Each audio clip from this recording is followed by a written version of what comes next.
প্রিয় দর্শক, আসসালামু আলাইকুম। আমি আজকে হযরত মুহাম্মদ সাল্লাল্লাহু আলাইহি ওয়াসাল্লাম এর জীবনী সংক্ষিপ্ত কিছু বলবো।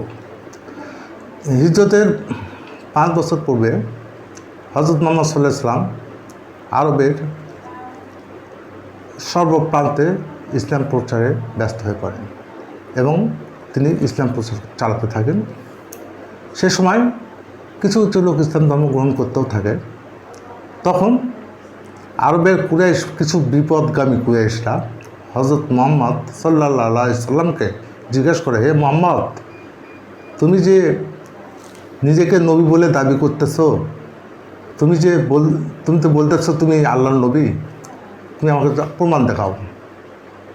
তখন নবী করিম সাল্লাল্লাহু আলাইহি সাল্লাম বলেন, কী প্রমাণ দেখাতে হবে? তখন তারা বলেন, তুমি চন্দ্রকে দ্বিখণ্ডিত করে দাও। হযরত মুহাম্মদ সাল্লাল্লাহু আলাইহি সাল্লাম এ ধরনের অলৌকিক কোনো ঘটনা দেখাতে বিশ্বাসী ছিলেন না।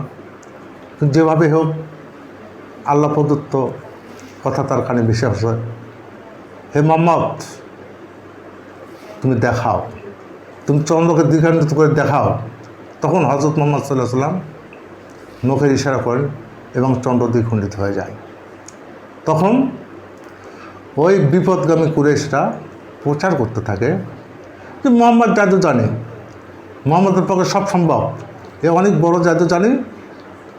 তখন মুহাম্মদ সাল্লাল্লাহু আলাইহি সাল্লাম, তার তো বলার কিছুই নেই, সে তার কার্যক্রম চালিয়ে যেতে থাকেন। সে থেমে থাকেনি তাদের কথা শুনে। অনেকে বিশ্বাস করেছে, অনেকে যারা বিপদগামী কুরাইশরা তারা তো প্রচার করতেই থাকবে এবং তারা প্রচার করতেই ছিল যে মুহাম্মদ জাদু বলে মানুষকে বিভ্রান্ত করছে। তখন হযরত মুহাম্মদ সাল্লাল্লাহু আলাইহি সাল্লাম চন্দ্রকে দ্বিখণ্ডিত করলে এটা আমরা বুঝবো কেন? এটা আমরা 1969 সালে সর্বপ্রথম বিধর্মীরা নীল আর্মস্ট্রংকে চন্দ্রে পাঠান। নীল আর্মস্ট্রং চন্দ্রে গমন করেন যথাসময়ে এবং চন্দ্রে তিনি বিভিন্ন প্রান্ত ঘুরে ঘুরে দেখেন। কিন্তু তিনি এক সময় যে আশ্চর্য হয়ে যান, চন্দ্র দ্বিখণ্ডিত। তো তার মনে প্রশ্ন জাগে, চন্দ্র দ্বিখণ্ডিত কেন? চন্দ্র দ্বিখণ্ডিত হওয়ার কথা না। তার ভিতরে তার প্রশ্ন রয়ে যায়। তখন তিনি যথাসময়ে পৃথিবীতে গমন করেন এবং তিনি বিভিন্ন ধর্মগ্রন্থ পড়াশোনা করতে থাকেন। তখন তিনি ইসলাম ধর্ম থেকে অবাক হয়ে যান।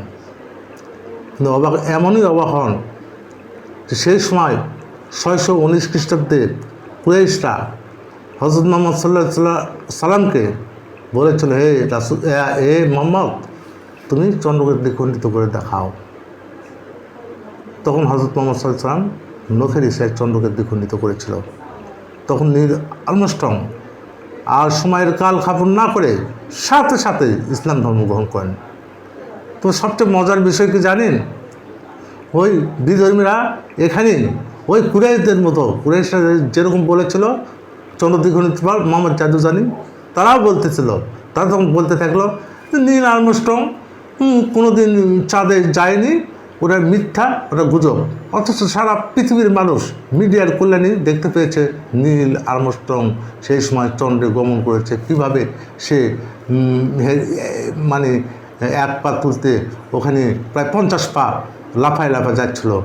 সবাই দেখেছে বিভিন্ন মিডিয়ার কল্যাণে।